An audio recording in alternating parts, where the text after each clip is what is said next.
Assalomu alaykum barchaga. Said oshxonasi kanaliga xush kelibsizlar. Bugungi videomiz 8 raqamli ko'rinishidagi tort bo'ladi. Albatta videoni oxirigacha ko'ring. Agar sizga video yoqsa, manzur bo'lsa, kanalga obuna bo'lib, bitta like bosib qo'yishni unutmang.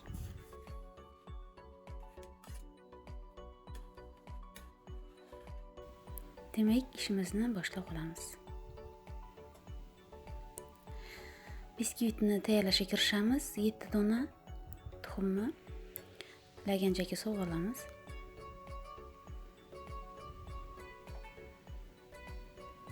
Shakar solamiz. Shakarimizning miqdori 280 gram. Xuddi videoda ko'rsatilgandek, qoshig'i to'la-to'la qilib bo'lishimiz, jamida 16 osh qoshiq ketadi. Endi un o'lchab olamiz. Unimizni 27 osh qoshig'ida to'la-to'la qilib solamiz. Bu 350 gram bo'ladi. Men oddiy birinchi navli un ishlatyapman. Agar siz oliy navli un ishlatsangiz, unni sal ko'proq solasiz, 1 osh qoshiqda, chunki oliy navli un yengil bo'ladi. Shunga ham e'tibor berasiz. Endi bu kraxmal, jo'xori kraxmali. Bu biskitimizga kraxmaldan 60 gram ishlatdik, demak 6 osh qoshiq to'la qilib sovib olasiz. 1 choy qoshiqda vanilin va 2 choy qoshiq to'la qilib kabartni solamiz. Va yana elakchadan o'tkazib olamiz. Endi turetsiy biskvitlar uchun Avalex ishlatiladi. Avalexni 3 osh qoshiqda o'lchab oldim. Bu 60 gram chiqadi. Endi suv solamiz. Suvimiz muzdek holatda bo'lishi kerak. 12 osh qoshiq to'la suv soldim. Bu 110 gram chiqadi. Endi barcha mahsulotlarni yengil qilib aralashtirib olib, keyin mikserlashni boshlaymiz. Mikserni har doimgidek taymerga qaragan holatda aylantirishni boshlaymiz. Jamida mana shu biskvit 10 daqiqa davomida mikserlanishi kerak bo'ladi. Dastlabki 2 minutni past оборотda, qolgan minutlarni baland skorostda mikser qilib olinadi. Mahsulotlarimiz miqdori 2 barobar ko'payib, xuddi videoda ko'rsatilgandek qilib ko'payishni boshlaydi va rangi oq nisholda svetga kiradi. Mana endi 5 osh qoshiqda o'simlik moyini sovib olib, yana ozgina aylantirib olamiz.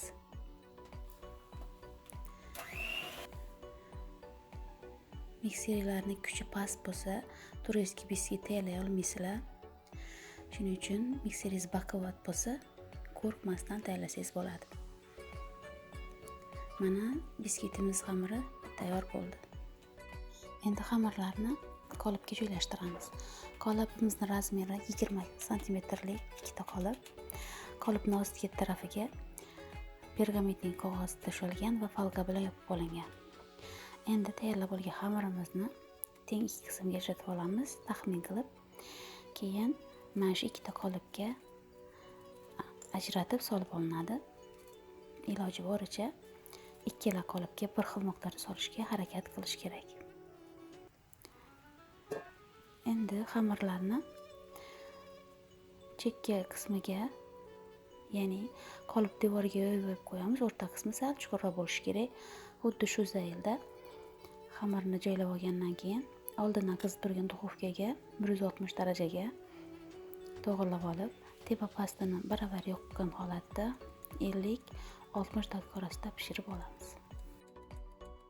Demak, biskvit pishguncha tortimizni orasiga ishlatish uchun krem tayyorlashimiz kerak bo'ladi. Buning uchun 400 gramlik idishdagi 2 tabonga qaymoq ishlatdim. Bu gal magazin qaymog'i ishlatdik.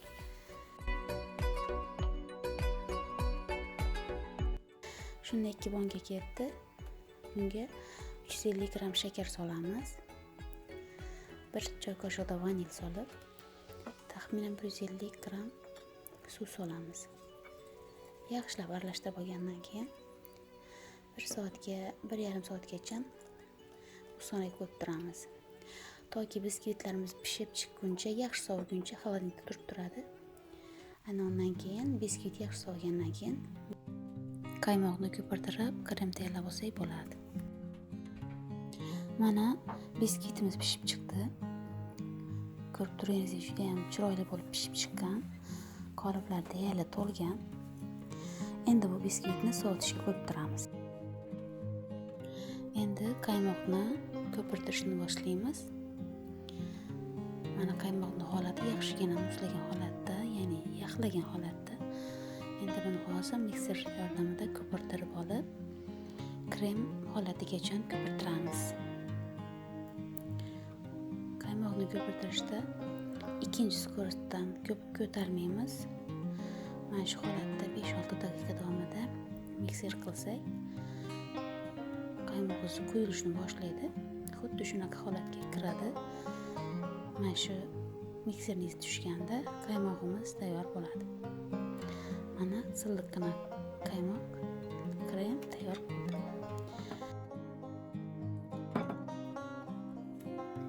Mana biskvitlarimiz to'liq sovidi. Endi bu biskvitlarni hozir qolpidan ajratib olib, qismlarga ajratishni boshlaymiz.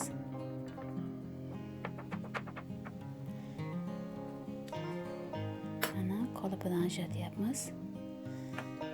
Mana biskvitimizning holati juda ham chiroyli pishgan. Osti ham, usti ham kuymagan. Buning uchun mana shunaqa qilib pishirish uchun siz eng avvalo duxovkangizni orientirini bilishingiz kerak. Agar duxovkangizni orientirini ola olmasangiz, biskvitingiz o'xshamaydi. Menda o'xshagan bilan sizda o'xshamasligi mumkin. Shuning uchun avvalo duxovkani orientirini olishni bilishingiz kerak. Mana biz ikkitala biskvitni ham qolipdan yechib oldik. Ko'rib turganingizdek, ikkalasi ham xuddi qolipda bir xil o'lchamda solingandek bo'lib ishib chiqqan, bir xil tarzda. Endi mana shu ikkala biskvitni har bittasini 3 qismga ajratib oldim. Mana oralari mo'miqqina paxtadek bo'lib, yumshoqqina bo'lib pishib chiqqan. Endi tortimiz orasi uchun meva ishlatmoqchiman. Shuning uchun bananlarni yirik bo'lakchalarga bo'lib oldim. Meva tabga ko'ra agar xohlamasangiz solmasangiz ham bo'ladi. Yoki alishtirsangiz bo'ladi. Bu tortga men jamida 4 ta banan ishlatdim. Mana shuni teng taqsimlashga harakat qilasiz. Qancha meva solsangiz. Mana mevalarimizni to'g'rab tayyorlab oldik. Endi tortni yig'ishni boshlaymiz. Demak, kardonimizga ozgina krem qo'yib olamiz. Biskvitlarimiz surilib ketmasligi uchun. Mana birinchi biskvit bo'lagini qo'ydik. Ikkinchi biskvitni xuddi shunaqa qilib kesib oldim. Bittasi kesilmaydi. Yopishtirib olamiz. Endi sut yordamida namlantirib chiqamiz. Sut yoki shirin suv nima bo'lsa bo'laveradi. Quruq suvni o'zi bo'lmasa bo'ldi. Endi kremni mana shu qopchaga solib oldim. Ishlashimga qulay bo'lishi uchun. Uni biskvitlarimiz ustidan quyib chiqdik. Endi chetlariga bortik qilib olamiz. Chunki hozir meva solganimizda chetlardan chiqib turmasligi uchun chetini bir sidra krem bilan qoplab olamiz. Mana bananlarni joylashtirgandan keyin ustiga yana bir sidra krem qo'yamiz. Shunda mevalari iloji boricha qoraymaydi. Mana ikkinchi biskvit bo'lagini qo'yamiz. Buni ham namlantirib olamiz. Keyin ustidan yana krem solib olamiz. Xuddi birinchi biskvit bo'lagida qanday jarayon bo'lsa, bunda ham xuddi shunaqa bosqich takrorlanadi.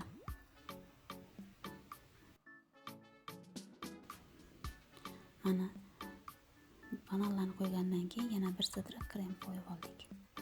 Endi oxirgi biskvit bo'lagini ichki tarafidan namlantirib olamiz va uni ham yopamiz. Endi tortimizni yuza qismini yaxshigina krem bilan qoplab olamiz. sekin bir sitra qoplab olinadi, keyin tekislanadi, keyin yana bir sitra krem qo'yib olinadi. Shunda biskvitni ushoqlari tortni yuza qismiga chiqib, xunuk bo'lib turmaydi. Mana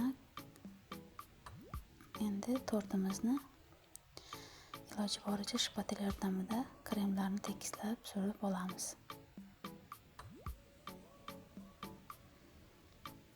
Bir sitra krem surgandan keyin tekislab olamiz. Endi tortimizni yuza qismini bezatish uchun shanti krem tayyorlaymiz. Demak, 1 piyola shanti kremga 1 piyola to'la muzdek suv solinadi va 3-4 minut davomida mikserlanadi. Shanti kremimiz o'zi quyilib, qattiqqina holatga keladi. Endi tayyorlab olingan kremdan biroz qismini ajratib oldim. Bunga hozir rang solmoqchiman. 1 tomchi sariq svetga ozgina qizil svet solamiz. Shunda ochroq rang hosil bo'ladi. Mana krem tayyor bo'lgandan keyin uni hozir qopchaga solib olamiz. Nosatga qo'yilgan qopchaga solib olinadi. Va tortimizni bezashni boshlaymiz. Mana shunday qilib, endi past qismiga yulduzcha nasatkasi yordamida gullar qo'yib chiqamiz.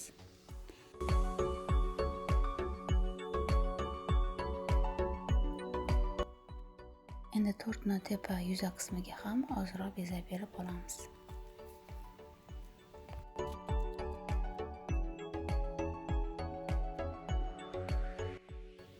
O'rta qismiga ham doirasimon shakl bilan bezab chiqaman. Shunda 8 raqamiga o'xshasin deb qildim endi buni. Bu endi tayyor bezelar bu.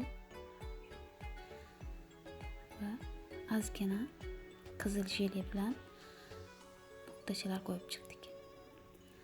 O'rtoqlar, mana tortimiz tayyor bo'ldi. Endi bu tortni 5-6 soatga xolodilnikka qo'yamiz va keyin bemalol dasturxonga tortib qilsak bo'ladi.